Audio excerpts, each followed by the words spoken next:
Welcome back to the cast, Backstage Banter, where today we'll be dissecting some of the drama behind the screens. I'm one of your hosts, Jason Ooh. Saris. And I'm Morgan Elgarden. Morgan, have you been watching anything good lately? I feel like it's pretty well established on this channel that I don't watch anything. Okay. Well, I watch everything, and I feel like there's always something to watch, whether it be good or bad. If AI gets greenlit in Hollywood, I think we're looking at more bad than good. Even more reason to stay out of the theaters. Fair. And that's actually one of the reasons why it's a big focal point of the upcoming contract negotiations between Mm, all yeah. the major guilds Mm. and the studios. It's been 3 years since the last strike, and the industry, I think, is still recovering. And honestly, I don't think we secured enough meaningful protections.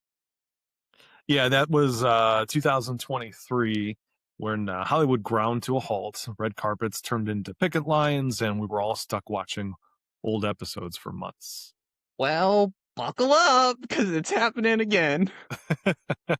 Yeah, the contracts are expiring again. Negotiations are going to kick off February 9th, and it's going to cover things like AI, health benefits, and pay. All those things are on the block, and strikes aren't off the table. It's arguably one of the most important contract negotiations, if not the most important contract negotiation for the industry. Yeah, and if things don't go well, say goodbye to new seasons of your favorite shows for quite a while. Which, I wasn't going to get around to it for probably months anyway, so maybe not a bad thing. It does give the Morgans of a world a chance to catch up. That's true.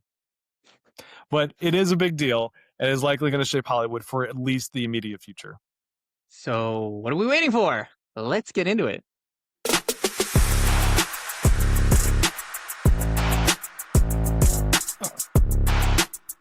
All right, so I think the best way to break all of this down is in three pieces: the setup, Okay. the issues, and the outcomes. So, in other words, how we got here from the last series of strikes, what's fueling the fire now, and what happens if there's a strike again, and how it affects the industry, and even more importantly, you, the fans. You first start by giving everybody just the bullet points of what happened with the last negotiations, the ones in 2023 that ended in strikes. Like, what was on the docket there? Just Why some are quick. you? Why are you asking me? Because my opinion is that nothing meaningful happened during the last strike. What was on the line? Okay. And what were the contention points at the time? And Okay. we'll dive into what actually happened there. But just give us a summary of what was going on. This way, everyone can kind of let me put on my hat of neutrality, my Swiss hat of neutrality. There you go. Looks great on you.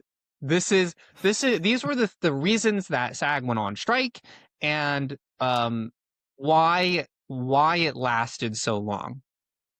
So, as off-white plain as I can be, the issues were residuals, introduction of AI into the industry. Those were the two main ones. I'm trying to remember what the other things are, because those were the two things that pissed me off the most. I'm trying to stay neutral.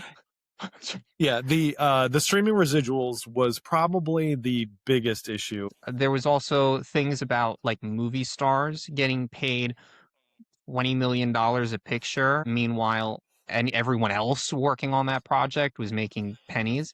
The whole pay structure was being addressed.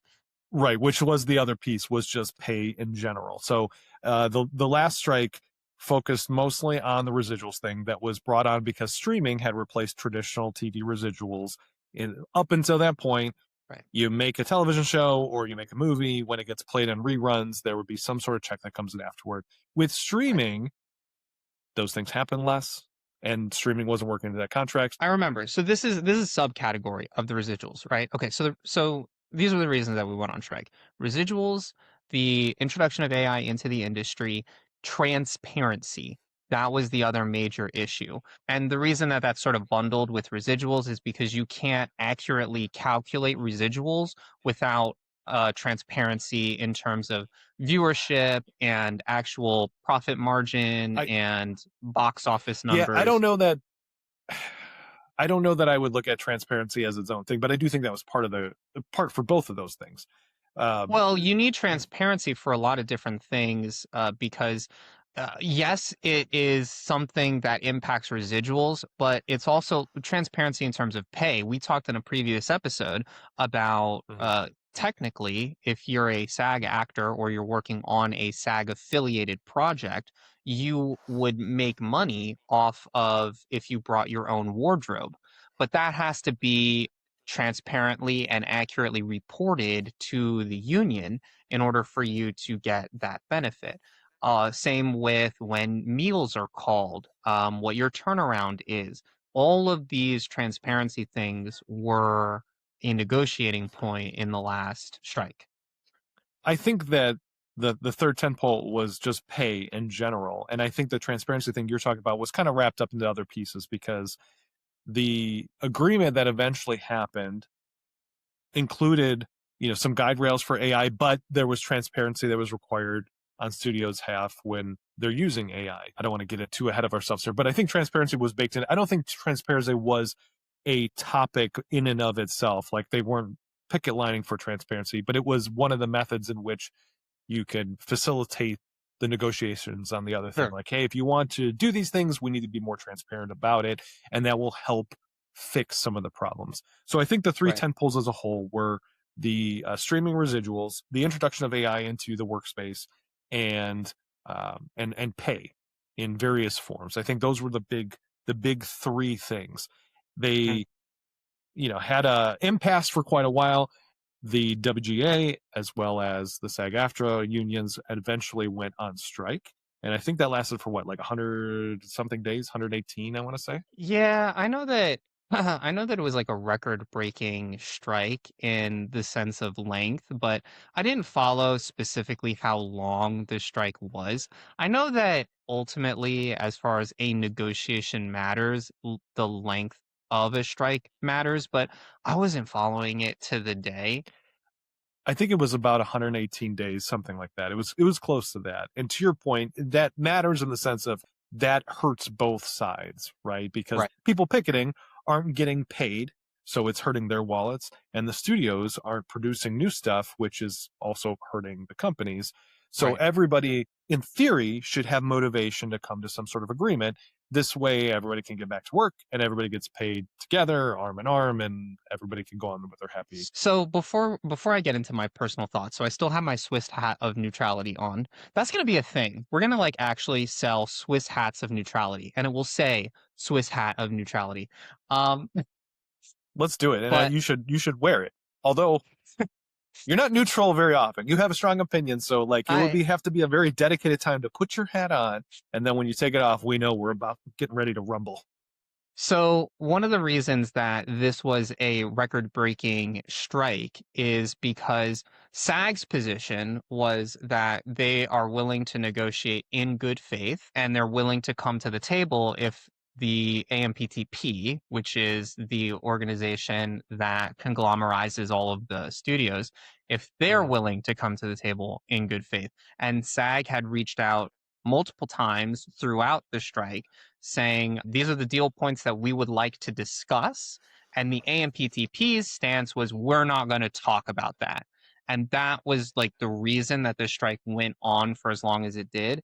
And again, this is my hat of neutrality. I'm not saying that the AMPTP was Yeah, right these or are. wrong in that stance. That was just what their stance was SAG wanted to Well, did discuss you those things did you and they were just like, hear supposedly, and I think it has been leaked since this was originally rumored, but supposedly there was some sort of document that surfaced, like an internal memo or email or something, where I don't remember if it was the AMPCP or one of the studios, but there was some kind of comment that was made that it was, let's try to drag this out as long as possible or delay negotiations because it will hurt them in their wallet, which is a tactic that you can yeah. use in negotiations, I guess, because you want the other side to be more motivated to cave. But it Mhm. sounded like they were intentionally trying to delay the process because they wanted they wanted more concessions from the Actors Guild and the Writers Guild. And they've after that came out, several studios distanced themselves from that. But then their actions, to your point, kind of coincide with that because there were times that it was early in the process where the guilds were like, "Hey, let's talk," and the other side was the studios were saying like, "Well, yeah, we'll get back to you. We'll get back to you, and we can talk about it." But then they would go days and weeks without saying anything. So it doesn't seem like they were actually trying to find time to get to the table. They were just trying to delay it. This way would put Yeah. extra pressure on the actors. So this is when I will have to take off my hat of neutrality because I don't know that I can say anything that would be of a neutral stance in response to that because I do remember there was something to that effect. I don't remember seeing specifically a memo, but I do remember that they were leveraging this tactic of, well, if we stonewall, if we Yeah. hold our position, then eventually they will cave. And as far as strike tactics go, like strike negotiations and strike tactics go, when a workforce initially strikes, it hurts the workers more in the beginning because there's an immediate impact to workers. Yeah. The Well, a longer the company's strike, pockets are bigger, right? I mean, it's a big company with millions behind it. right. And So what the a lot of people don't realize, and I'm sorry to interrupt you, but I do think it's an important note that when people hear about these strikes, they're thinking, oh, like the Tom Cruises and the Henry Cavills and these people that are these A-list celebrities with deep pockets as well. But most of the people that are part of these unions are not them. I mean, they're people that are making $40,000 a year, maybe maybe, less. I mean, they're people in yeah, pursuit of trying to get to that level, but they're not these Hollywood elites that other people are thinking of. So a lot of times everyone's like, oh, boo hoo, the millionaires can't, whatever. That's a small fraction of the people affected. It's like, 1%. do you, That's 1%. Well, maybe it's a little bit more than 1% because, or maybe a little bit less than 1%. And I'll remind everybody of this figure, which was a big talking point during the strike in 2023, which is the number of actors who are in SAG and qualify for their benefits is 1%. And there's something on the magnitude of like 160,000 SAG members. It I think might be it's more. more than that, isn't it? It I might be thought it more. was I don't, like, oh, I don't want to just throw out a number because I might be way off, but I think it's more than that. could be more. There is a large group. We should look it up because it's a ton of people that are SAG members, but most of those do not make the type of money that people Yeah, associate it it's with, like a Hollywood 1% actor. of it's 1% of the SAG membership that make enough to get their benefits. And in order to get your benefits, you need to, I mean, this is a lot of money for a performer, but it's like a measly sum in terms of like an annual earning. But you have to make $23,000 from being a performer. So that's from a SAG affiliated project. You have to make $23,000 a year in order to qualify for benefits, which you can't live on 23,000, but that's the threshold to get benefits. So it's 180,000 people that are Oh, I part was of close. I SAG-AFTRA. said Yeah. 160.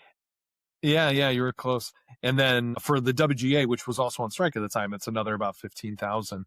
So it's a lot of people. And if you're talking 1% of that, it's a small percentage of people that are making the type of money that we normally associate with actors. And that's why it's not so much the, oh, the Hollywood elites can't, whatever. I mean, these are people that are, working 3, 4 jobs as they pursue this career because Yeah. it's not easy, especially if you're somebody that's in LA or And you're in New it's York. it's to some degree there's like infighting, and we can get into this a little bit later because there's also infighting on the AMPTP side, but there's infighting within SAG because you have these people who are in that 1%, and I kind of hate to call it the 1% because that now has social connotation, but Sure. just factually speaking, there's this A-list class of actors in SAG who are making millions and millions of dollars, and their interest just doesn't align with the working actor who is barely making enough to doing their side hustle, barely making enough, and not even qualifying for the SAG benefits because they don't book enough work and they don't make enough money from being an actor. So there's a conflict there because the A-list can hold out for much longer than the working actor, than the working class actor who's not even qualifying. And these people also, there's infighting in the sense that their pay is directly taking away from the working actor's pay. Because one of the things that was tackled during the strike was the pay structure, and that Tom Cruise shouldn't be making $20 million if the background guy is making 120 for the day. Yeah, and this is the part that it starts to lose me a little bit too, because part of the contract negotiation is setting up minimums for how much somebody can get paid based on their involvement in the project. But when you have people like the Tom Cruises or anybody else at that level, they are negotiating their own rates outside of that. So SAG doesn't say what the most is that you can make. It is just, here's the minimum for the position type, Right. which I think is fine. And I'm not going to knock a Tom Cruise because he's able to pull or command a higher salary because of who he Sure. is. You know what I mean? Like the No, I guy agree has with done that. he's paid his dues. He's gotten to his point where his people do buy tickets to see him. So if Mhm. he's making millions, that's great. And I also think it is saying something that you have these big stars that were out there on the picket fences with everyone else at the time that were trying to fight for the rights of people that are not getting paid what they are. And a lot of Here's them were putting some of their salaries into the fund to help keep them afloat during the strike too, because they realized that yeah. it matters. I remember at the time they were asking Bob Iger about it. It was the day that they were going to the negotiation table I think for the first time. Bob Iger was with a bunch of other studio heads on like a weekend retreat. I forget what the name of their yearly event was, some kind of like somewhere they just go have like, and somebody caught him and asked him for an interview. And he's like, it's just not realistic what they want because, there's not enough money for that, whatever. He's making 8 figures a year. He's Mhm. got an 8 figure salary, multiple yachts, whatever. Like, why I is it mean, falling on the hundreds of thousands of people that are making 40,000 or less a year? well, I think that But you can he make can the have same. that Wait, too. wait, I don't. hold on, hold on. I think that you can make the same argument though, because if you're going to say that Tom Cruise, it's totally cool for him to make 20 million if that's what he pulls, then Bob, you can make the same argument about Bob I'm Iger. not. No, And the difference is I'm not faulting him for earning that because if he wants to negotiate that rate and a company is willing to pay him that, God bless him. But you can't turn around and say there's not money for that in the company because you negotiated. You're the company. That would be he's like Tom uh, Cruise, saying like, "Hey, like we shouldn't spend this much money on jobs," but then he's still It's holding his I think salary it's where it's wait, at. hold on. That's contradictory to me. It's more complicated than that because if Tom Cruise, and this is what I think the economic argument was, because you're right. I am not faulting Tom Cruise for going into a negotiation and saying I am worth $20 million. And the company has to square that, or the production company that is producing the project has to square that financially. And what ends up happening is the project has a budget. So if I have to take $20 million of that budget and allocate it to Tom Cruise, where do I need to make budget cuts in order to make that viable so that I can buy Tom Cruise? It's an economics question. So what ends up happening a lot of the times is supporting roles get downgraded. So Mhm. supporting roles in movies get downgraded to day players. Guest stars are getting downgraded to co-stars because you can pay those positions Right. less. And You're that's what playing the game happens. of switching the titles this way it could classify as Right. the So cheaper that's what alternative. happens. And that was one of the things that was being fought for. So I agree with you. I don't fault Tom Cruise for being able to pull 20 million, but then the production company has to say, well, then this is how much money we can spend on a production. And we can get into executive pay, but I don't think that that's something that is really directly related to the strike because that's a No, separate internal I just company think it's thing. hypocritical to say your wants are not realistic when you are making 8 figures a year and you're telling this of people that just want enough basic income to afford health care, like just general health care.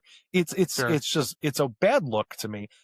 Not to mention that the studios are the ones that put this in this position after the pandemic anyway, because their other argument was, hey, we still haven't recovered from 2020.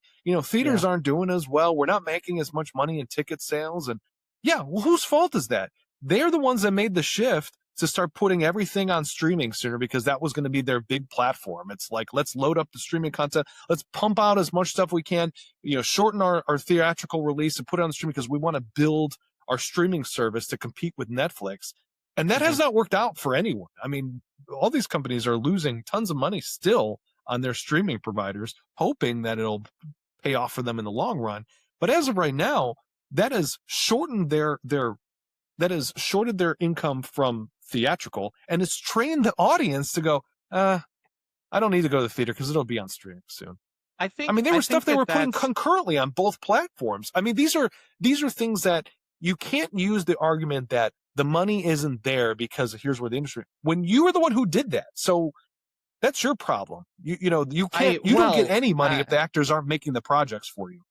I do agree that to some degree the issue was created by the AMPTP companies, and more specifically Netflix. Like, a lot of people were pointing fingers at Netflix during the 2023 strike, but I think that this is actually a good segue to sort of get us on to what do we think is going to happen. So, going back Yeah. to what I So was saying let's, before about a strike tactic that is very commonly leveraged on usually the employer's side is dragging out the strike, because they know how long they can last, and it's typically going to be longer than the workers can last.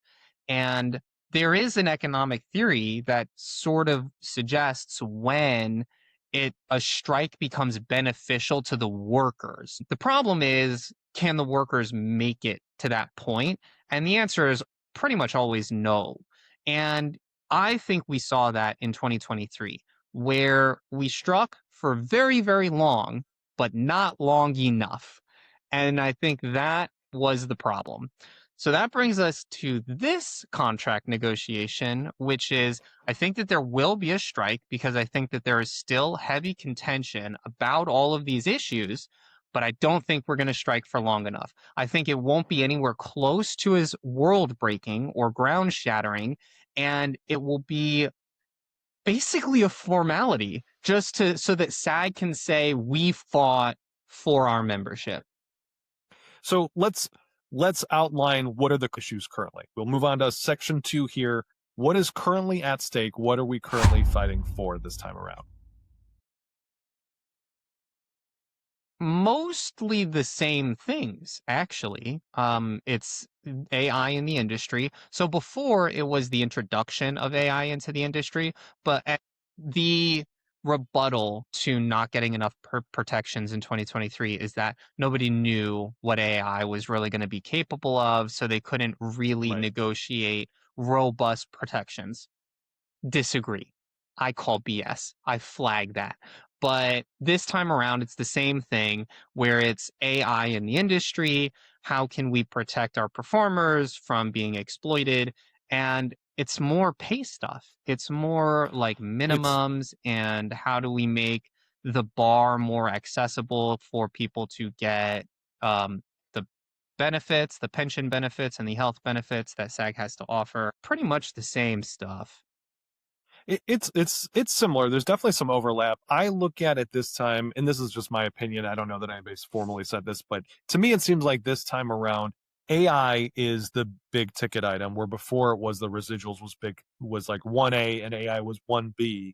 This time it seems like AI is 1A. Outside of that, Okay. everyone's fighting for, inflation related increases because, things have changed since the last 3 years. They're looking for, an increase to the minimums again as a result of things that have changed with inflation and healthcare boosts. And I think it's interesting because you pointed out you don't think it was enough protections last time. One of the things that's coming up here as well is this idea of zombie contracts, which is kind of what the situation was last time, and we're trying to prevent that from happening this time, because when you have like an old deal that was set up like it was last time for residuals on TV, and you didn't know that streaming was ever going to be a thing. And then streaming shows up, and now you're just kind of stuck because you're in this contract where it's like, yeah, you get paid all this stuff for TV residuals. You're like, yeah, but that's not a thing anymore. Now there's a different thing. We're also trying to fight for this idea of protection when there's something that you can't account for that shows up.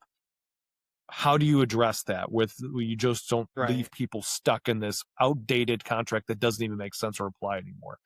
So those So seem to this be the is big things. this is something that I think is always going to be hotly contended in a negotiation because the producers are protected. The AMPTP is protected because they typically have to pay for usage, and your usage, depending on the project, differs.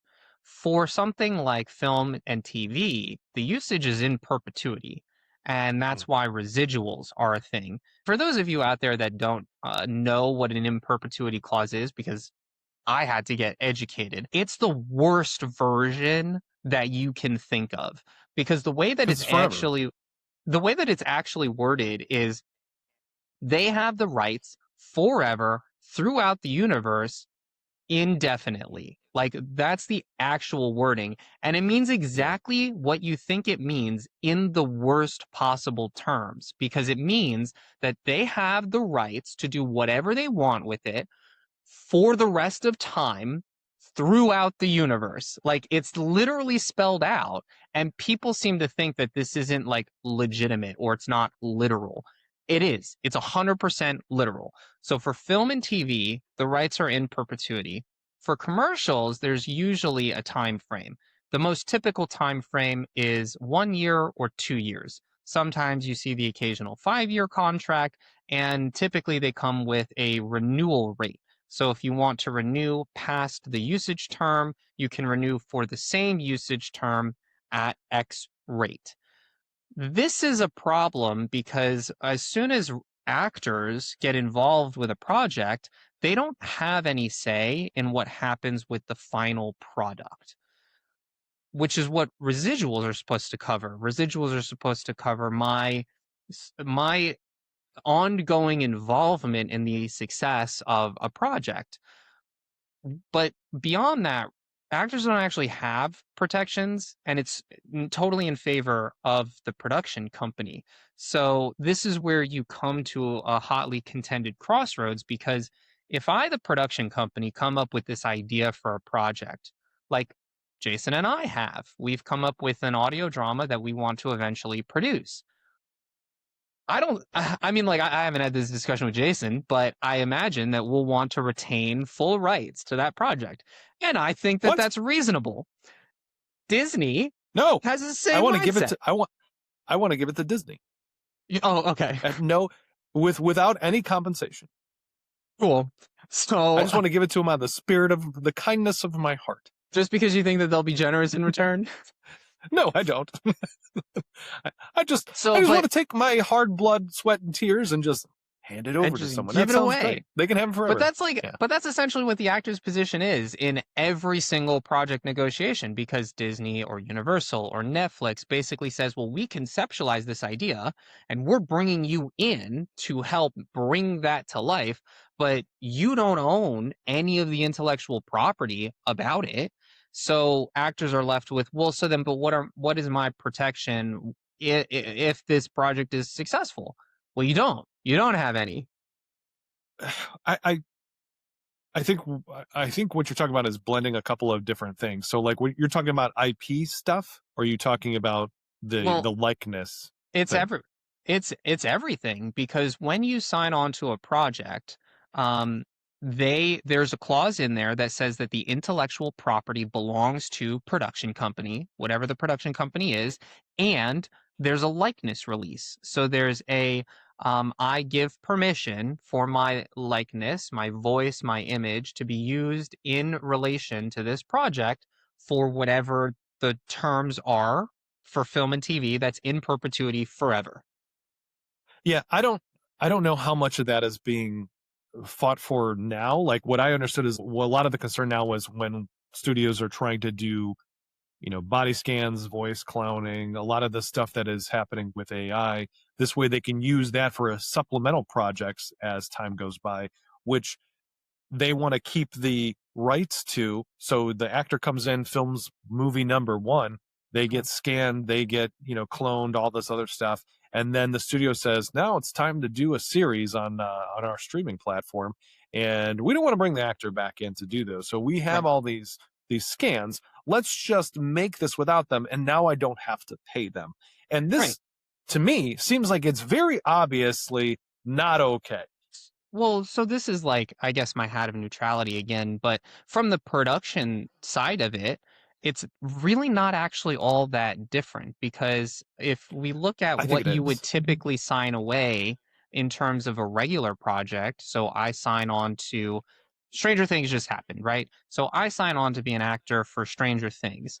I sign all the same stuff where my likeness, my voice can be used in perpetuity for that project. They can But I use think it to remake. there's a difference, I think, between using it in perpetuity with that project. So, like Harry Potter, right? Big franchise. You have the actors that played the core kids in that, and Mhm. 20 years down the road, they're installing a new Universal ride at Universal Studios, and they need some kind of throwback to the Harry Potter thing, and they're using it based off that first movie. And they're like, "Well, we need a clip from this movie." I understand where you're saying, like, "Hey, we need you to sign off on the perpetuity clause because there's stuff where these characters are frozen in time, but we may need them for other things down the road." To me, that is different, and you can squabble about how to what extent, but that's different than I need to take your likeness, your ability, your essence and hold on to it in case I want to create a new project, a second, like let's make an additional Harry Potter movie. And we don't want to call Daniel Radcliffe in to play it. We just want to use AI, have them train based off the previous movies and create this new thing. And we don't Mhm. have to pay him because he didn't actually come in to do that. That is a different thing to me. And that is way worse in my mind than just keeping it for, hey, we're doing a re-release and now we have to put up some promotional stuff using the original footage, and we Yeah. we This we is don't want to where have to go through hoops in order to use it. That's a way different thing to me, and I think that is should be a very firm line that you can't do that. I mean, that doesn't sound ethically right, I would think, by most people's standards. Well, the thing is, the contract negotiation isn't just determined by what most people think. It is determined by what the two parties agree to. And Sure. this is why I specifically think that the AI protections that were fought for were ultimately meaningless in the last strike, because if I want to use previously captured film or previously captured videography from a project and repurpose it for a marketing campaign today, I could do that. I could technically do that because of the way these contracts are framed in favor of the production company because they own the intellectual property. Now, I, as Daniel Radcliffe, might have had some sort of marketing clause that says if you do that, I get to make X amount of money. But that's again something that you negotiate in your contract. And I Sure. actually, if I'm looking at it from the production company's standpoint, I don't actually see how leveraging AI is different than if I just use some old footage and repurpose it. And that's what I think the sticking point is and what the contention is going to be. Because for me, from the production company's standpoint, I don't, there isn't a clear difference that can be drawn. And what SAG needs to do is they need to say the difference is that you are generating new content. You're not Right. repurposing old content. You are generating new content that, in order to get in a different way, you would have to bring the actor back. Right. Yeah, and I agree. I think that should be the firm line because obviously in a negotiation, both sides are going to get something and both sides are going to have to give something up. That's the purpose, right? Nobody is supposed to walk away from this going, it's perfect. I got everything I wanted because that's not a negotiation. So if you have to make a concession, I think that's where it is. The concession is, look, if you're repurposing old footage for some sort of defined use case, that's one thing. If you need to create new footage or new stories from something, that needs to include some sort of residual consent, actor bringing back. I mean, something like you can't just take that and go, well, we'll plug it into the machine and they'll produce it. And Yeah. here's an interesting thing. Typically, the contract negotiations happen every 3 years. The last time when this happened, the provisions around Well, AI wait. Hold on. specifically, It's not, just for clarity for the audience, it's not typically. It's every 3 years. The contract is for 3 years. yes, I will get to my point, but typically is used in there with intention. So, 3 years is what it's supposed to be. Last time, the AI provisions, the wins that the unions got was that studios could not force writers to use AI, and AI could be used by writers with their consent. And there were certain limitations on how and when the AI could be used. Now, what studios did, though, is they found a loophole. The studio made the case that, hey, we own this IP, we can do what we want with it. And they found a loophole to say, well, because we own this IP, we can use AI for our own IP because it's our property. And what they did is they contracted companies to make their own library, their language models based on their in-house library of IP, and use AI for that, which people didn't see coming because, again, it's like an early stage of a thing. And they're like, wait, we thought these were using just general language models. Now you're curating it this way. You can use this and kind of fill in between the lines. So they're proposing this year that part of these negotiations is that we don't do a contract negotiation again for 5 years. And they're billing it as um, added security. We don't have to do this again for a while, some additional stability. But my Wait, concern is who's arguing for that? the studio. The studio is saying, let's make a deal for 5 years. This way we don't have to come back to the Okay. table in 3 years. And they're saying Okay. this will provide both sides with additional security, additional stability, and we don't have to do this again, right away.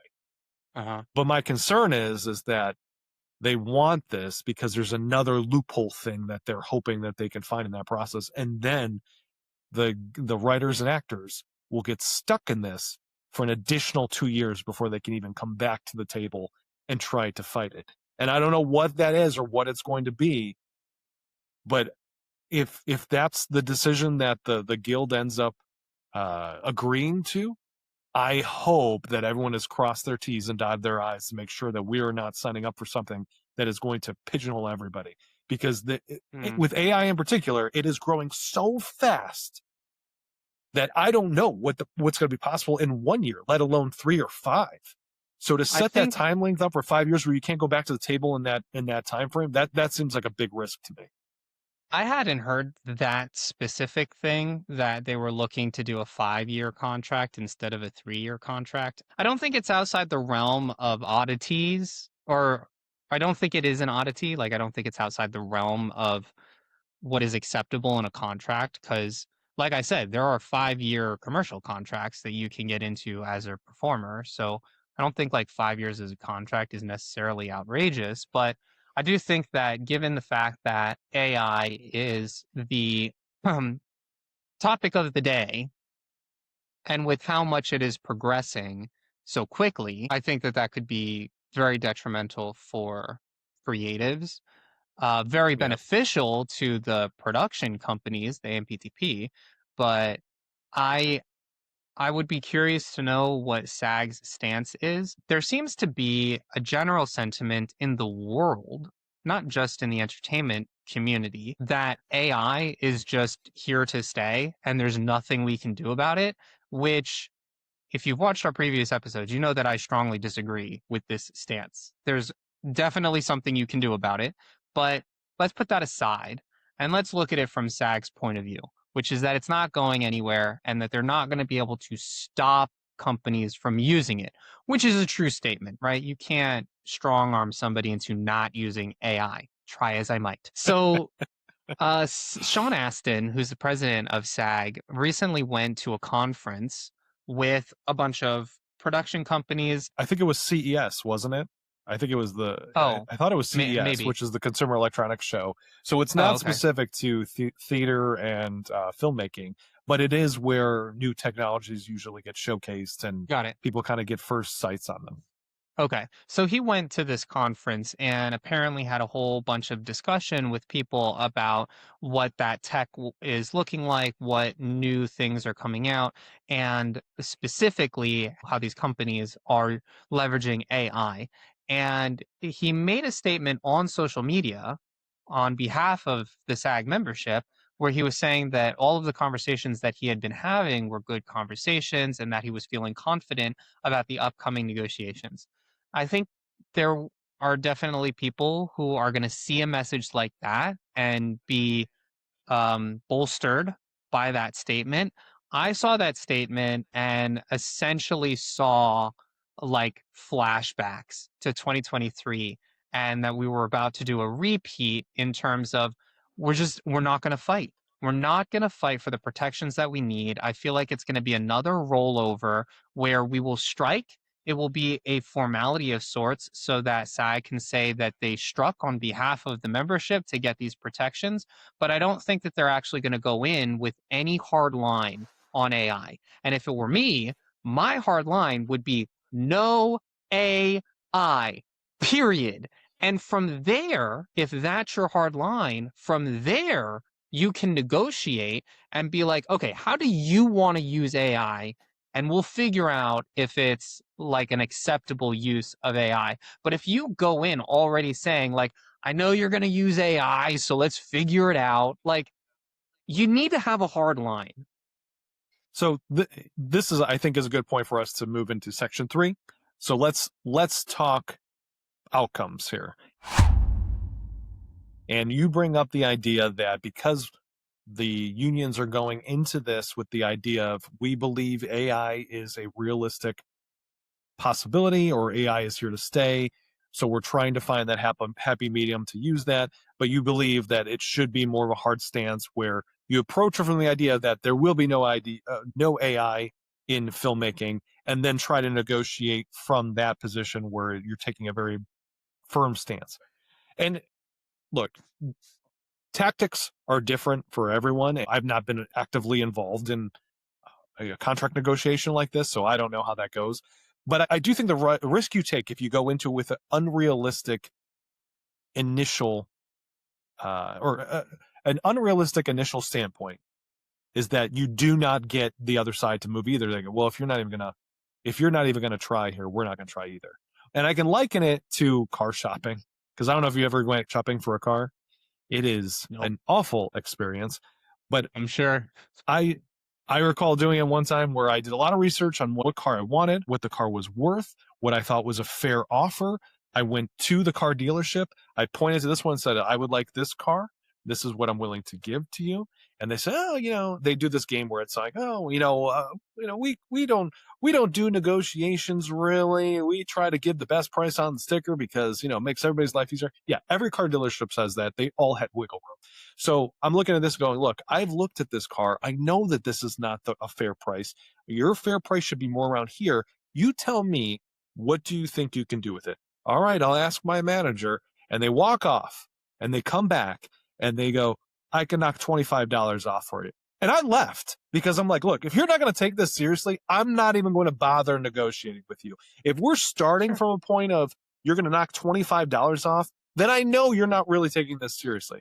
So I think you run the risk in your scenario where if you're going to say, look, no AI, that you run the risk that the AMPTP says, look, you guys aren't even trying. So you come back when you're willing to actually have a discussion. Well, and that may be right or wrong, but I can see that being the case. here's my rebuttal to that because I 100% see what you're saying. My perspective is that this is the return trip to the dealership where for whatever reason you couldn't find a car somewhere else, so you're returning to the dealership because they're the only ones who have this car, so you're like, let me take another swing at negotiating. The roles are just, I think, reversed, where SAG in the car dealership example is not the guy going to buy, but SAG needs to be the seller. They need to have a harder stance because we've already tried coming to the table and saying, let's talk about it. That was 2023. 2023 was okay, like we realized that AI is this new innovative technology. We don't want to stonewall you from using that technology, so let's figure something out. And we got screwed. We got the short end of the deal on it. So now my feeling is okay, we tried it. Now we need to have a hard line. Now we need to say, listen, you screwed us last time. We need to do something different this time. I don't know. I don't look at it the last time the same way that you do. Like I thought that where they landed was a pretty realistic middle ground. And again, I think both sides have to make some sort of concessions, and that's what the point of a negotiation is. But just for argument's sake, let's say you're right and you don't like the outcome at all. If I recall, when Fran Drescher was the president or was the head of SAG at the time and was making those statements, it was not in the same tone that Sean Astin is doing it now. It was very firm, like, you cannot do this. You cannot. I mean, that publicly, that's how she was. And look, Sure. if you don't like that outcome, then I would think that taking a different approach, at least publicly, would be something you would be more open to because at least Yeah. it's different and maybe the outcome will be different. I have a whole lot of opinions about quote unquote optics. So I think Fran Drescher did all the right things as far as optics are concerned for the membership. I think that she said all of the things to make people feel confident that SAG was going in and they were towing the line and they were trying to get the best contract that was favorable for the membership. But then I sat down and I read the contract.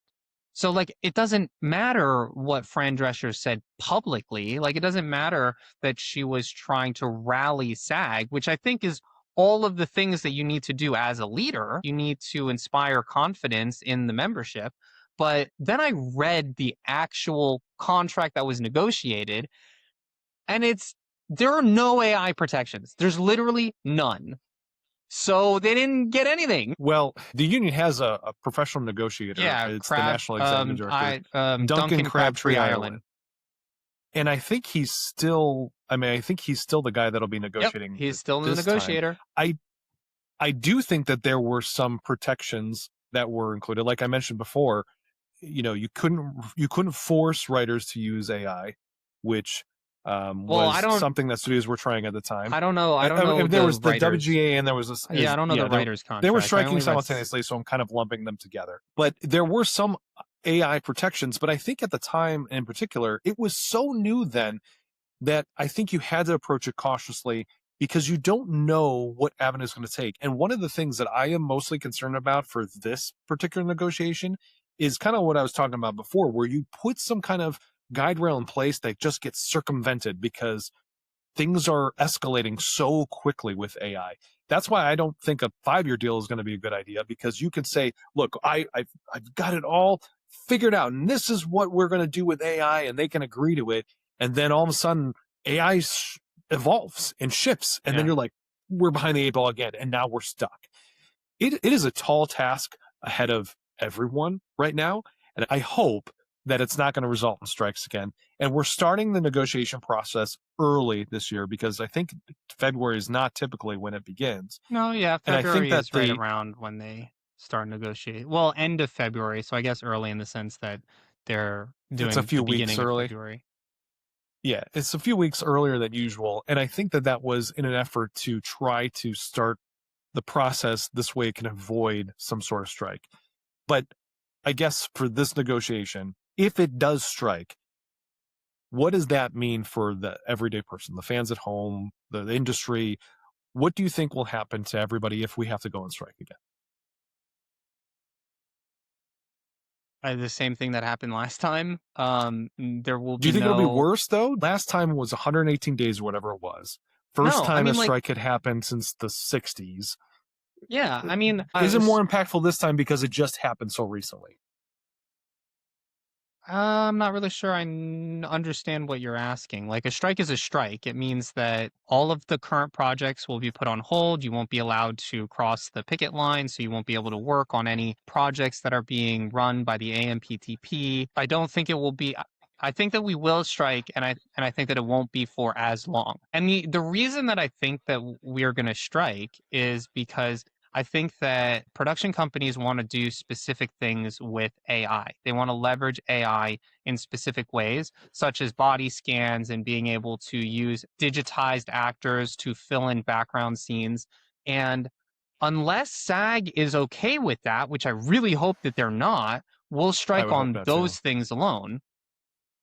But I think that there's potential for this to be more impactful this time because if we strike, if SAG strikes again, the industry is still recovering from the last one. There's been plenty of problems that have happened, and the studios also claim that they're still recovering as well. So it could hurt both sides more because of the strike happening 3 years ago. It could also be a problem that if you strike long enough, it could also push AI, and that's my concern too. Like if it goes so long that they're striking, does that say the studios now ramp up their AI push because they're like, hey, we got to do something here, and there's no contract in place. So I don't know what the best tactic is, and I hope that the people that are reviewing this coming up with a strategy have considered these different So, possibilities. wait, actually, that's an interesting point that you bring up that I would like to touch on. I'm not saying that the judicial system is perfect. I do believe in it, and I know that there are people out there who disagree with me, but I do believe in our judicial review process and the current legislation that is trying to be pushed surrounding AI. So I don't necessarily want people to think that this SAG contract is like the only protection that actors have. There's also legislation that is being put in place surrounding AI, and that protects everybody. It doesn't matter who you are, and it Right. supersedes the contract. So even if something is negotiated for in this upcoming SAG contract, if a law gets passed either later on down the line or even now before the contract is signed, the law supersedes that contract. So even if it's in Yeah. the collective bargaining agreement, they can't do something that is quote unquote against the law. So But there's it's there's not not much legislation on AI currently, and we can hope that things get put into place in the near term no, there future. there are consent laws now regarding AI that There are some. you have to inform people of AI use, and you have to get consent if you're going to be using somebody's data or information when you're feeding it to generative AI models. And these things are evolving. They're definitely not robust laws, or not what I would call robust laws, but there are protections that are But arising. So the contract's not the be all end all. but what I'm talking about, like, let's say that the strike happens and it's going on for months again. We had that episode early, I don't know, a couple months ago about all digital AI actors. Does that Mhm. pave an avenue for studios to go, look, we don't know what's going to happen with using likeness of other people. We are currently out of contract with the actors. We need to put something on the It screen. depends. It depends on I how legislation I pans don't know, out, because there are currently lawsuits specifically regarding where AI sources their content. And you've said in some of our previous episodes that you would be more okay with AI if AI wasn't being trained on certain materials and the database right? was sourceable, citable, and actually And within fair licensed, use. yeah, Yeah, so there are laws specifically tackling that are in progress right now. So there aren't any yeah, past laws. So I actually think that those things happening in conjunction right now today would actually point towards the AMPTP being harder pressed to make a deal. Because if a strike drags out and then those laws get passed, now they're really at a stopping point because we're on yeah, strike and they can't leverage AI in the way that they want. Now, obviously, that's going to depend on how quickly the legal system moves, and specifically the legal system in California, because that's where most of these production companies are located. But you're seeing California is very, very adamant about passing legislation concerning AI specifically. It's probably one of the positive things that I can say about California is they are making a push for AI protections for just people in general, and they're really trying to regulate what these tech companies are able to do. which is great. Which is great, but you know as well as I do that California is not the only place the movies get made. Right. There's New York, Georgia has got a big push. There's places outside of the country that, there's a lot of filming on location. There's a lot of places in Sure. there. So even if, let's say California passes a bill tomorrow, which I don't know that anything would happen that quickly. But let's say it passes something tomorrow. The studios are still going to try to find a way to use the technology they want to use if they think it's a cost cutting measure. So if they want to use the AI, then they just have to, oh, well, we did that in our location in X state or X place or whatever. So it's going to be a combination of things. I do think that law is going to play a part in it, but the contract negotiation is going to be the thing that also binds them to where the law doesn't apply. And it's going to take both of those things to get to a good spot. And I think that this is going to set precedent for other industries too, because AI is a challenge that everywhere is getting faced with. But I think Right. specifically with something like the music industry, how this shapes up and how the contract negotiations work out on AI's aspect on how it affects the movie industry will probably spill over into the music industry. And if too much is given up here, that might be bad for musicians. And if there's enough Yeah. protection here, that might be a good thing to point to for musicians. But I think that there's a lot of stuff that's going to domino from it because we're at a pretty significant crossroads of new ground. And it's still, I and I'm going to do. point to again, we don't know what's on the pipeline. Like at this This point, is anything could be actually coming down the road. this is actually one of the reasons that I believe that there weren't enough protections put in place in the SAG-AFTRA contract because Um, for those of our listeners that aren't actually familiar with what SAG-AFTRA is as a entity, before SAG-AFTRA, there was SAG and there was AFTRA, and AFTRA Mhm. covered radio artists and musicians. And when SAG-AFTRA merged and became one thing, the contracts merged. And one of the reasons that I point to support my argument that not enough protections were assured in the last contract is the rise in AI music specifically. I see on Spotify all the time, you can now just publish AI music and you don't have to denote that it's AI music. You don't need to get permission to make AI music from anybody. You can just make it. And it's already warping the music industry. So, yes, I think that a more robust SAG after contract will alleviate some of that, but it's already impacting the music industry in a very, very negative way. It's something like Right. 80 or 90% of music on Spotify is now AI generated or AI assisted, and you don't even know. Yeah. That's why I think that this is going to be an important contract. Whatever it ends up having is gonna be important to lots of places. Even the tech industry will be able to pull some sort of precedent from whatever happens here. So AI aside, though, in general, this affects a lot of people. I mean, everybody thinks about the acting and the writing specifically, but if a strike happens and those things aren't, movies aren't getting made, television shows aren't getting made, that also affects the catering business, the tourism business. I mean, there's a lot of industries that also are contingent upon actors and writers being able to work. And the longer a strike goes on, it affects everybody, and it's not good for anyone. I mean, I think when you tally it all up, all the different industries, I mean, you're looking at millions of people that could be affected by a strike. And again, to go back to my point from before, people think, oh, the poor millionaires, boo hoo. This means a lot for a lot of people. So I hope Yeah. that starting the negotiations early helps get both sides to a place that they feel like they can live with. I don't think any outcome is going to be perfect, but ultimately, as a fan, we want to be able to keep getting these stories. And I would hope that we want them to be mostly human made stories and things that we can see the actors that we like and the stories that we love all kind of continue on their path without having to worry about, is it putting people out of a home because we're deferring it to a machine somewhere.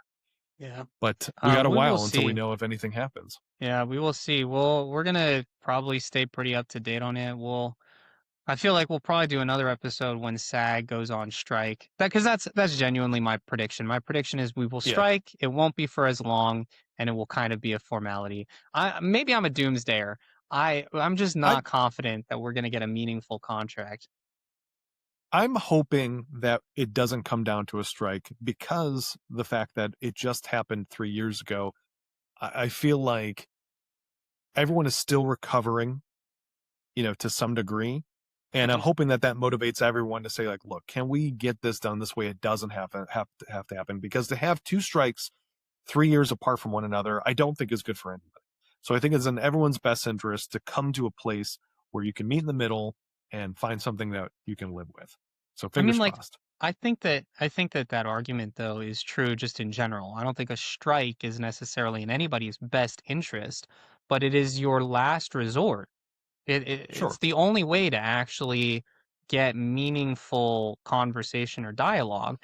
And if the last strike is any indication, I don't think the AMPTP companies are as um, impacted as we think they are, because like yes they lose money on a strike, but as we talked about earlier in the episode, there's a certain point when a strike starts to actually impact a company, and the last strike didn't get there. Like it just didn't. It like Yeah. monetarily it didn't impact the production companies. So I don't actually see any real motivation for production companies this time around to come in and have a meaningful dialogue. So and I think that you're right, though. I think that the workers were severely hurt in the last strike, which I think is ironic because we didn't strike for long enough. But I think that we were hurt enough where we're really not motivated to strike. So if we do strike, it's not going to be for very long. We're not going to be able to I hold don't out know. for that long. I don't know that I agree with that. I do think that the studios were hurt as well. I mean, we're looking at, WB's getting sold now. And I mean, I know that's been a train wreck for lots of reasons for a long time, but I don't think that the strikes help Yeah, that that situation that at all. predated that predated the strike. Yeah, but I mean, I think it has impacted everyone. I think the strike hurt everyone. I mean, we went months without new movies, new content, and I am worried legitimately too about theaters if there's another strike and another delay in movies, because theaters are already on their last leg. I've talked about before how much I enjoy the theater going experience. I don't want to see Yeah. theaters, especially small local theaters, go out of business because, there's a contract that can't happen quick enough. So I think it's in everybody's best interest that we find some sort of solution that everyone can live with, and hopefully we feel good about it. Good enough, Yeah, at least. I mean, like, this is one of those instances where I hope I'm wrong. I don't think I am because I'm me, obviously, so I obviously think I'm right, but I I hope I'm wrong. I often hope you're wrong. I just and not because your opinions are bad, I just like to disagree with you. The one thing that I wonder if there's a potential solution, that if contract negotiations are going to happen like this always every few years and there's always this disparity between the two sides, do you think there's a scenario where they ever treat this like baseball arbitration does? And if you're not familiar, basically when I a am not. player and a team, so players and teams have contracts, they have to negotiate terms all the time. And if they Mm, can't do that because one player says, I'm worth this much, and the team says, we think you're worth that much, or we only have so much money to work with, basically both sides create a final offer, non-negotiable. It is what it is. This is the best that we can do. And they send it to a third party, and the third party picks one of those two to be the way that it goes. So I almost wonder if there was a third party in contract negotiations between writers and actors and studios, and if they can't meet somewhere in the middle, both sides submit like, this is what we propose, and they go, I think this is the fair one, or the more fair of the two. I mean, off the bat, I already have issues with this. Yeah, nobody likes Just going to because arbitration, but if we can't find a fair deal, what do you do? Just strike indefinitely? I mean, like, the thing is, the question would become is, do you think that a strike would ever get to a point where a deal couldn't be reached? Which, if the last strike is any indication, there is a breaking point always. And even though it was the longest strike in history, there came a point where like SAG had to come to the table and be like, okay, we need to make some movement on this. But to your point, you And didn't like how that turned out anyway. I So didn't. you didn't think they struck it long enough. That is correct. And the thing is, the question would become is can you strike long enough and force the AMPTP or whatever entity you're striking against to come to the table in a meaningful way, or will that entity simply find another avenue to do what they want to do? Like that's the danger for the Yeah. workforce, for the union, which is if I continue to strike, are is the company that I want to work with going to just find a way to just get around the issue entirely? Like that's always going to be the thing because there's nothing Yeah. technically legislating that the AMPTP must make a deal with SAG, and it's in SAG's best interests to make a deal with the AMPTP because otherwise you have a whole bunch of actors negotiating on their own behalf. And we've already seen what that system looks like. That's the Yeah. pre-SAG system where the production houses just own everything. Well, and that's why I'm worried about if it goes on too long and it gets to that point, does that push all synthetic actors like a Tilly Norwood thing? Does that push that up because now the studios can go, hey, this is my time where maybe we cut ties from SAG actors and we find we want to move to AI anyway.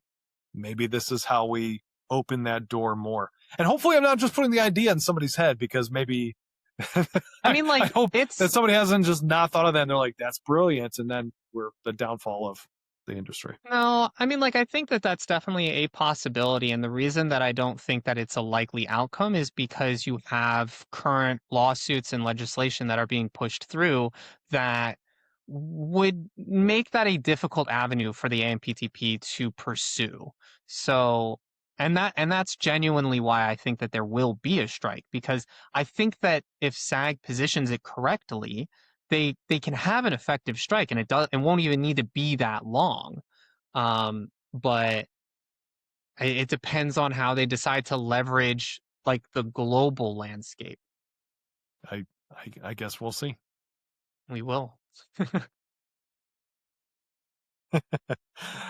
Do you want to do a quick crispy trivia Oh, before we get out of you here? actually have trivia? I do What have could you trivia, what could and you I have a possibly have surprise trivia for you. about? We're about to quiz Morgan on his knowledge of the SAG-AFTRA contract. Are you ready for this surprise? I'm so excited to share this with you, Oh, Morgan. this is the And surprise you were talking about. this Okay. is the surprise. Are you ready? Crispy Trivia. TCPP's crispy trivia. He made one. And you made a little like, how'd you make this? I put a lot of blood, sweat, and tears into it. Took a while to come up with the graphic. And full disclosure, it is 100% not AI made, even though it looks way more polished than I thought it was going to. It is Hashtag made by humans, guys. Yep. But yeah, I thought that'd be, we have been talking about for a while. We needed a jingle and a splash page for Crispy Trivia. So I put my Wait, play it again, creative because I hat was like, on. I was stupidly talking during it. Play it again. Play it again. All right, I gotta bring it up again. Crispy Trivia. It's great. You like that? That's great. That's I thought it was that's fun. pretty nifty. That'll be fun to have. Yeah. So this week's Crispy Trivia is going to be a little bit different than our typical trivia because I was not able to find a quiz where I could also not view the answers ahead of time. So this one is just a Jason quizzes Morgan, and it is in fact so it is about a quiz the strike. on Morgan's knowledge of the SAG-AFTRA contract. Yeah, it's about the strike that happened in 2023, which I think you're pretty well versed on, so I think you'll be fine. But I don't know. I feel like I'm about to be exposed as a fraud. I guess we'll find out. So without further ado, welcome to this week's episode of Crispy Trivia. Morgan, are you ready to play the game? I have my imaginary buzzer ready. playing against myself. Fantastic. I'm going to present it with 14 questions. They are all multiple choice. They are all related to the Hollywood strike of 2023. Are you ready for question number 1? Go ahead. All right. Question number 1. How long has it been since the last strike of the Writers Guild of America happened before the one that took place in 2023? Your options are 5 years, 10 years, 20 years, or 15 years. Yeah, I know that there was a strike in 2009, if I'm remembering correctly. Guys, dates are not my strong suit. So it's asking when the last strike before 2023 was. Correct. Of the Writers Guild of America, so the WGA specifically. Okay, and the options were 5 years, 10 years, and 20 years. So 5, 10, 20, or 15. 15. So 15 would be 2009. Is that your answer? Unless there was a strike in the 2010s that I don't know about. Yeah, I'm gonna go. Honestly, it's not that serious. So even if you guess, it's not a big deal. I'm gonna go. It is that serious, Jason. It's always that serious. I'm gonna go 15. 15 is correct. Points Okay. are on the board. Question number 2.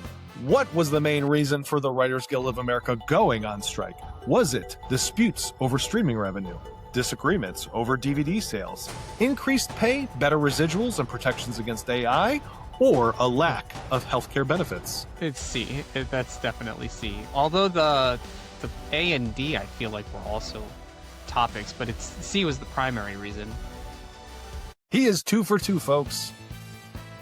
And question number 3.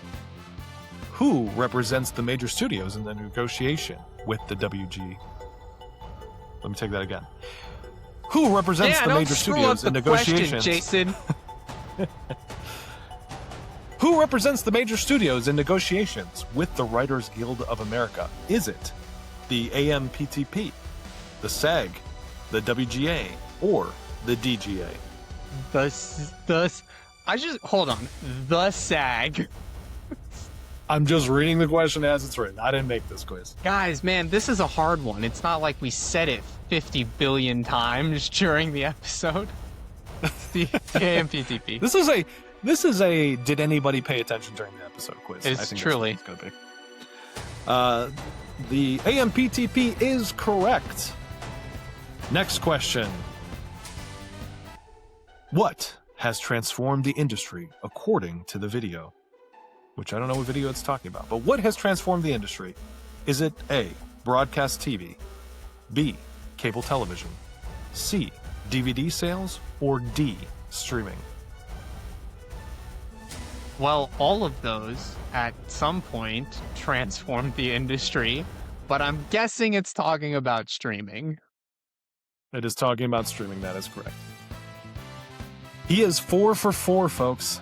Question number 5. This one, I think you're going to find to be a challenge. How many episodes does the show Abbott Elementary typically produce, allowing writers to support themselves for an entire year? Is it 22, 8, 15, or 12? Well, it's not 8 because that was the reason that they went on strike, is because episode orders were being reduced to 8 a season. So it's not 8, obviously. It could be 12 or 15. I don't think it's 22 because I don't think anything has 22 episodes anymore. And if writers are able to support themselves, I'm going to guess the upper limit there. So I'll say 15. Is that your final answer? Yeah, that's going to be wrong. I'm sorry, the correct answer was 22 episodes. It is. How about that? It is. Okay. Abbott Elementary has long seasons, and part of the reason, and we forgot to mention this earlier about the episode order thing, but part of the reason is that they want to be able to sustain the writers for, full season. So 22 episodes is traditionally what old school television used to do, and that still maintains it. Cool. I mean, like, good for them. Is that a Netflix show? It's on ABC. ABC. Okay.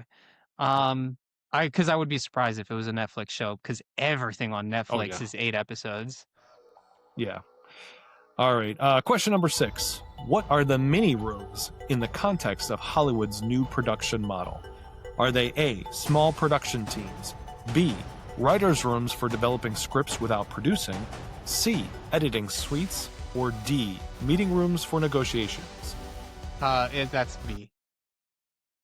It is, in fact, B. Circle gets the square. Do you know That that one show? I needed That's the an old game multiple show. choice for, though, because I wasn't really sure what the question was asking. So the multiple choice was helpful there. Awesome. Question number 7. What did the studios agree to increase in response to the WGA's concerns? A, the overall budget for shows. B, minimum rates for writers in development rooms. C, the number of episodes per season. Or D, residuals for streaming shows. See, I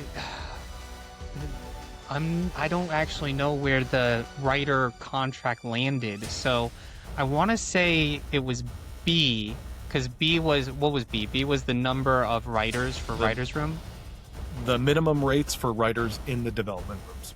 Minimum, yeah, I want to say that's what, because I don't recall them actually increasing the episode orders, because otherwise Stranger Things wouldn't have had just 8 episodes. So it can't be that. Your guess is correct. It is B, the minimum rates for writers in the Sweet. development rooms. Number next, what year did the last Writers Guild of America strike against the Hollywood studios occur before the current one? Which you kind of touched on earlier. That was 2009. So the options here are 2005, 2010, 2007, or 2012. I don't know why, but 2000. I'm being pulled towards 2005 for some reason, so I'm gonna say 2005. Although it's a kind of a shot in the dark.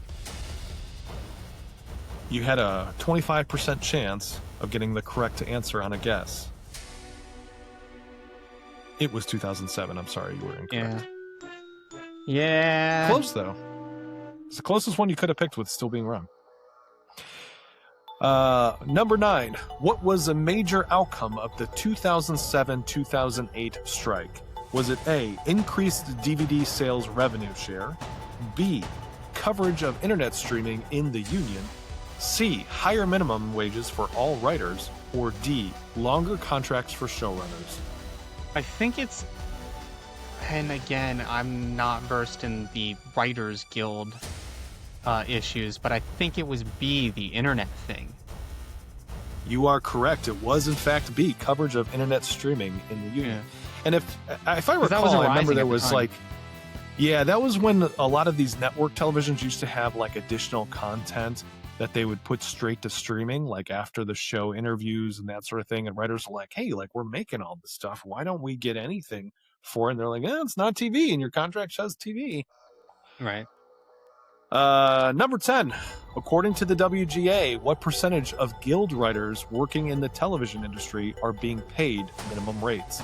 Is it nearly 100%, All of them. nearly 75%, nearly 50%, or nearly 25%? See, from my outside point of view, I feel like it's nearly everyone. So, like, I feel like it's A, but I also, like, just economically feel like that doesn't make sense. I feel like it's probably closer to 50%. 50% is the correct answer. All right, number 11. What did the studios offer to address the concerns of the WGA? Was it A, a reduction in working hours? B, a substantial wage increase? C, longer contract terms? Or D, more creative control? So this would be to solve the fact that only 50% of people were making minimum wage. Correct. What were the options again? A reduction in working hours, a substantial wage increase, longer contract terms, or more creative control? This is going to be another shot in the dark, so I'm going to say like an increase in wage. You are correct. All right, we're rounding out the final stretch here. Number 12, what are residuals in the context of screenwriting? Are they A, payments for script revisions, B, bonuses for successful shows, C, royalty payments for screenwriters, or D, initial payments for scripts? It would be C. Although B is like kind of sort of part of it, but it's C. Is that your final answer? Yeah, it's C. You've got it correct. Number 13. What was the immediate effect of the strike on late-night television shows? A, they continued without writers. B, they hired new writers. C, most went into reruns. Or D, they were canceled. Well, they weren't canceled. So I think they continued without writers, right? I'm sorry, that was incorrect. They actually went on into reruns, yeah. When the Reruns. writer's strike happened, they couldn't you couldn't write jokes or anything for the late-night talk shows. Right. So Well, they had to go into reruns. yeah, that makes sense. All right, we have reached the final question, Morgan. Are I only you got ready 2 wrong for so number far. 14? I know, you've been doing awesome. All right, so question 14. How has the rise of streaming services impacted writers' compensation according to industry discussions? Negatively. This is all about the writers and not my area of expertise. It's all right, you're doing better with this one than you do with most quizzes. I know, it's so strange. So I'll read the question again, so this way you have it fresh on your mind. But how has the rise of streaming services impacted writers' compensation according to industry discussions? Has it A, increased stability in job assignments, B, decreased need for writers due to reality TV, C, lowered overall compensation due to budget constraints, or D, improved residuals from global viewership? It's the reality TV thing. Because there's so much reality TV now. Because it's so cheap to make. So you're saying that the rise of streaming services has decreased the needs for writers due to reality TV. Well, yeah, because reality TV is unscripted. Reality TV surprisingly does have writers, which I know I'm sounds not saying insane, but there's I'm not writing saying credits for all of them. I know that they have writers that help frame the show, but it's not a script. They're not scripted shows, so you don't need that many people. True, yeah. But I just thought it's a fun tidbit because most people think that a reality show would just be like, hey, taping people and playing it. But they actually do take what happens and they try to create a narrative from it, and that involves writers. And that's why you always see reality TV shows with writing credits. You're like, what the world do they do? Yeah, they definitely have writers, and if nothing else, they have to create an arc for the season so that, it's actually interesting and engaging to watch. So is that your answer then? There was a decreased need for writers. Yeah, I mean, TV? it could be wrong, but I feel like that's the right answer. Would you like to phone a friend? No. What friend? What friend would I phone anyway? Well, you could phone me, and I could give you a 50-50 if you want. Oh, okay. No, I'm gonna stick with my answer. I'm gonna go for the $1 million, having used none of my lifelines, even though I wouldn't be here because I already got 2 wrong. Okay, so he has selected decreased need for writers due to reality TV. And again, this was about what the discussions claimed the rise of streaming services have done. Man, you really need to host a show at some point, because what is the answer? The correct answer was lowered overall compensation due to budget constraints. I'm sorry you did not leave with the $1 million. I had a GoFundMe that I had pulled up for you, and if you had gotten the final question right, I was going to PayPal it to you.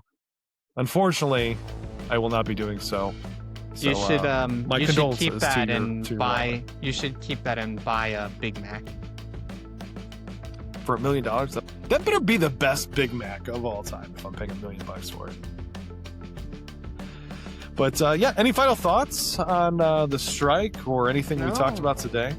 $1 million Big Macs, I think maybe? let us know what you think is going to happen.